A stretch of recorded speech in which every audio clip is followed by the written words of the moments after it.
BTS goes on stage in Busan on this Friday night following Team Korea's opening match victory against the Czech Republic as curtains go up on the 2026 FIFA World Cup.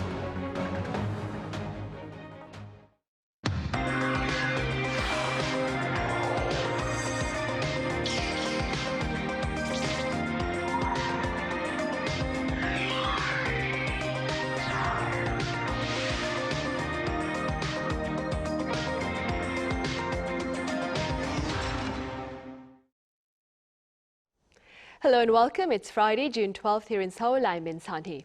We are counting down fewer than 2 hours the start of the BTS show over in Busan as part of its Arirang World Tour. For more on this concert, I have freelance journalist Raphael Rashid here in the studio. Raphael, it's great to have you here. Thank you for having me. I also have writer Colin Marshall with us. Colin, welcome back. Glad to be back.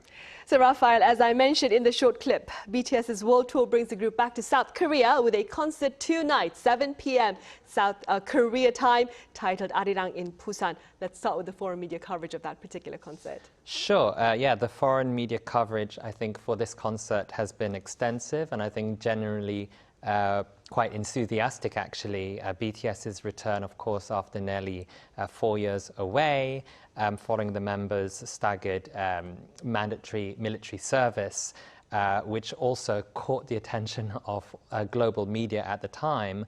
And then, of course, they came back a few months ago, and that was considered one of the most anticipated musical comebacks in recent memory. I believe it was back in March. We saw CNN that called it the so-called comeback of the century. There was extensive coverage in media, including BBC, Rolling Stone, Billboard, Al Jazeera. They all gave prominent coverage to BTS and the tour itself, of course. Well over 80 dates across 30 cities in 20 countries. And I believe every so often we're seeing 1 or 2 extra dates coming up on this quite hectic schedule for the BTS boys, I think. And tonight's concert in Busan, I think, carries a particular weight. This marks their first show in Busan since their stadium concert in 2022. Might I say, I was there myself 4 years ago.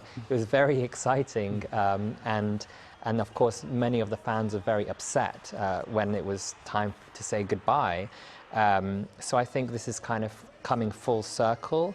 The choice of the title of this concert tonight, I think, is also a story in itself, naming, of course, the album and the tour Arirang, after Korea's iconic folk song, has been read internationally as a deliberate statement of national and cultural identity, especially given how the group has reached where it has today on an international stage, but staying true to their Korean roots.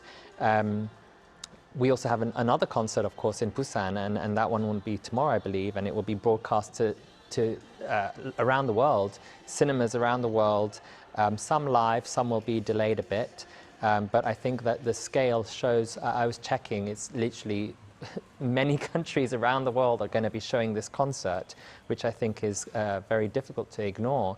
And even when BTS returned in Gwanghwamun just a few months ago, just 2 months ago in March, more than 18.4 million viewers tuned in on Netflix for the live stream, and their album topped the charts around the world, in the US, in Japan, in the United Kingdom simultaneously. So I think even this world tour is projected to generate more than $1.4 billion, depending on who you ask, of course, in revenue across the 80 shows. So I think tonight's show will be it will be quite significant, and I think it's part of the ongoing homecoming of BTS. Right, indeed. And beyond the revenues and the hectic schedule, pundits claim that BTS's comeback, it's fueling South Korea's soft power drive across the globe. How strong is this drive, do you think? Yes, well, as reflected in what Raphael just said, BTS constitute, in a way,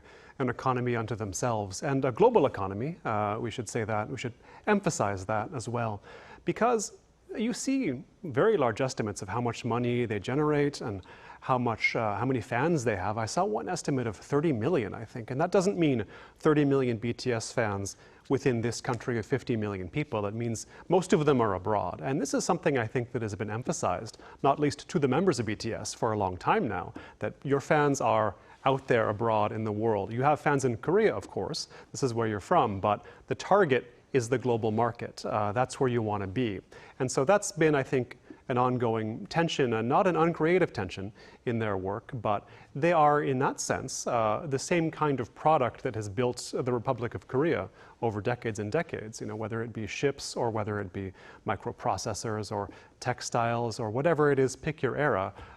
The idea is exportation is what you need to do. And especially after the Asian financial crisis, one way the country turned around and came out of that period was by turning toward exporting culture, realizing that in Korean popular culture, which was already fairly well developed domestically, there was an asset that could be used to bring in, well, not to be too crass about it, but foreign money, which is what Korea needed at that time very badly. Now, the power BTS has, or the ability BTS has to further the soft power of Korea is such that, at least the understanding of the state has, is such that they can get support, government support for a domestic show, because that too is a way of reaching out to a global public.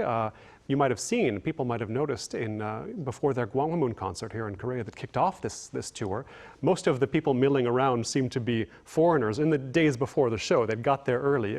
Even if it wasn't most, they were more noticeable.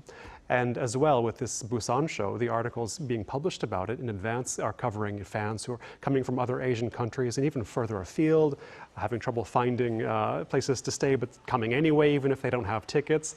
And so clearly, BTS is the tip of the spear currently. If there is a soft power drive, if we can call it that, they're leading the way, and whatever else is introduced will follow in their wake thereafter. Right.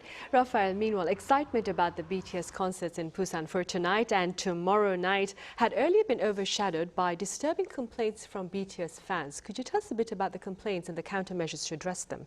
Sure, yeah, of course the excitement was real, but also so was the anger. An investigation by the Fair Trade Commission and the Korea Consumer Agency, they examined the lodgings in the area, 135 I believe, and they found that the average price of the rooms during the BTS concert dates were approximately 2.4 times higher than average compared to surrounding weekends. Motels saw the steepest increases at roughly 3.3 times the normal rates, and in some accommodations they were charging up to 5 times more than usual. So we saw, for example, rooms that normally go for 100,000 won were being listed, in some cases 750,000 won. Higher end hotels and rooms, typically 300,000 won. I believe they went for 1.8 million. I guess if you're from a business perspective, a lot of money to be made from these desperate fans who will pay whatever it takes to be there. And I think what also made it worse isn't just the price hikes, but also the behavior that goes behind them. Some establishments demanded additional payments from guests who had already confirmed bookings, or in some cases, they simply cancelled the reservations made several weeks or months ago, only to relist the rooms for the same price, at a far higher price. I saw that even during the APEC summit. My hotel got cancelled and then suddenly it went up. And then when you're in that situation, then all the rooms are fully booked. So what are you supposed to do? So I think the backlash was definitely swift, and it came from the very top. We saw President Lee Jae-myung pointing out to this behavior several times on social media, and he actually visited Busan and said publicly that the city's image is being damaged by what he called accommodation price gouging, and that this needs to be fixed, and we need to figure out what on earth is going on. He warned that the biggest obstacles to tourism is essentially rudeness, these price hikes, and discrimination. And that even if you have a single viral video that goes on YouTube, that one video can undo that destination's reputation in an instant, in a moment. So I think he pointed to that, and The response, I think, was notable. I mean, we did see, following the president's criticisms, we did see some pressure by the city authorities, and I think it was around 22 or 25 accommodations providers. They did lower their prices in the end. And then there was also, I suppose, the good side of this, a fair accommodation challenge emerged organically. You saw local temples, churches, university dormitories, and also public institutions opening their doors for free or at a very low cost to the visiting fans. And I think the government was able to secure an additional, 2,000 alternative accommodation spaces to accommodate for the sheer number of fans coming in and to expand the kind of experience, to make it a positive experience for the fans coming to Busan. Right, for sure. Colin, generally speaking, how severe do you suppose is price gouging here in South Korea as compared to the situation elsewhere? Well, I think when people hear the term price gouging, they think of simply a business charging some excessively higher amount for a service or a good with a spike in demand. But as Raphael said, the real problems lie more in the practices of canceling bookings that have already been made or not being very transparent about prices. And that, I think, is what the government here has been trying to address, more so than the rise in price, which is to a degree, a large degree, inevitable when you have many fans coming in from abroad, all for 1 or 2 days. You're going to have higher prices. You really can't do much. There's not so much the state can do apart from, as we discussed, increasing the supply in one way or another of lodgings. There's not much you can do to actually lower the prices in a way that lets everybody pay that price and receive lodging.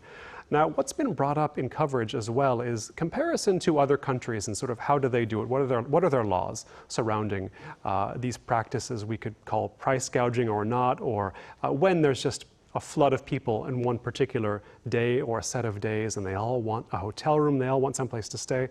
France and Germany are brought up often because they have laws not just applicable to these I don't want to call them techniques, but these acts we've talked about, canceling bookings and whatnot for dubious reasons, but actually they have laws covering, as I discussed, the so-called excessive raising of prices. So there is a certain threshold a hotel can cross and legally be punished for that, just raising the price in, say, countries like France and Germany. And it seems these systems have been in place. They seem to have been integrated into the culture and economy of these countries. But BTS are going there next. They'll be in Europe after this Busan concert. So I think it remains to be seen how high prices can go and what effects they have when BTS land in France or Germany. I think it'll be a slightly different situation than those countries have been used to in recent years. Right. Now, while BTS fans await their show later this evening, that is in less than 2 hours, I believe, Raphael, football fans here in South Korea were treated to a great spectacle as Team Korea won its opening match against the Czech Republic. What has been the foreign media coverage of that particular match? Sure. I mean, even before this match happened today, this is South Korea's 12th World Cup appearance and their 11th consecutive one, which is, I think, one of the longest unbroken streaks for an Asian nation. And so the focus before today, the build-up, I think, was entirely on one man, of course, Son Heung-min. Son is 33 years old and his country's captain and has a record appearance holder with 144 caps, and the country's second highest scorer of all time is 56 goals, just 2 behind the all-time record. This will be, I think, it's his 4th World Cup, and so press have framed this explicitly as his last realistic shot at a deep run. He has not scored any of in his 13 appearances for South Korea since joining the Los Angeles FC, and that kind of goal, I don't know how you want to call it, like shortage or something, that has attracted a considerable amount of attention, not just domestically but internationally, with some outlets noting that the pressure on him to deliver has rarely been higher. So I think there are, a lot of hopes on this one man. Regardless, I think Koreans, at the end of the day, they want to win, which they received. I was in Gwanghwamun in central Seoul earlier on today, and I wasn't too sure how many people would show up at 9 or 10 in the morning, but let's just say that there were thousands of people. People were extremely excited. The energy was absolutely buzzing. And South Korea did deliver, of course, came from behind to win 2-1. So, of course, this was very much welcomed and needed for the Koreans. And also under intense, I think, domestic pressure as well, the coach, Hong Myung-bo, is also under scrutiny to prove that his tactical system, as you will, can deliver on the world stage. So I think there's definitely a lot to be excited about. And of course, South Korea will be playing again, I believe, against Mexico next Friday. Right, the 19th, which would be at 10 o'clock in the morning, South Korean time. Colin, what do you believe are some of the defining traits of the Korean football fan culture? Yes, I've been to a few football games in Korea, although they're not games of this scale. I've been to games played by Bucheon FC. Bucheon is a suburb of Seoul, and they have their own stadium, which is never full. I mean, they never have the hope of filling it, but there's a corner for the hardcore fans who buy their special tickets, and they have the banners, and they make all kinds of noise. So they have enthusiastic supporters. But I think this was a team that was recently in K-League 2, the lower division. They just moved up to number 1, to League 1. So we'll see if they can stay there. But I think most of the football experiences one can have in Korea are not as intense as one would have in Europe or Latin America, of course, so to say nothing of a World Cup game. But when the World Cup comes around, suddenly you see that many Koreans who were not football fans the past few years become football fans.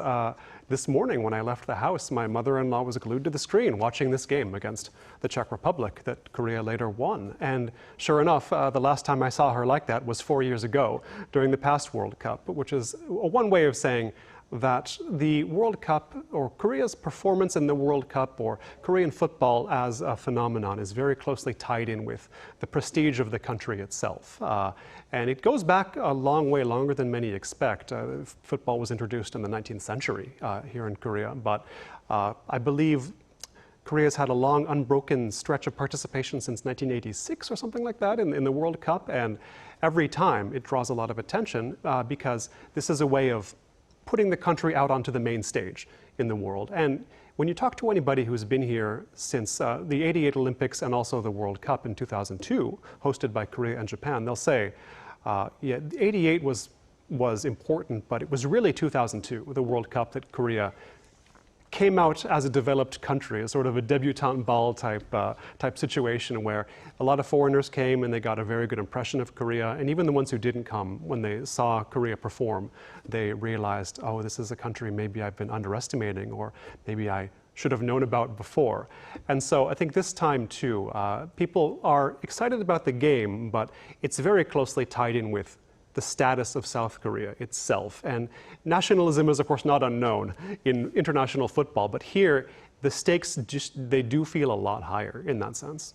Right, for sure. And South Korea's second game, as Raphael mentioned, is next Friday at 10 o'clock in the morning, South Korean time, against Mexico. I'm afraid that's all the time we have today, so we'll have to end it here. As always, Colin, thank you so much for your time and your thoughts. Thank you so much. Raphael, thank you very much for your insights. Thank you very much.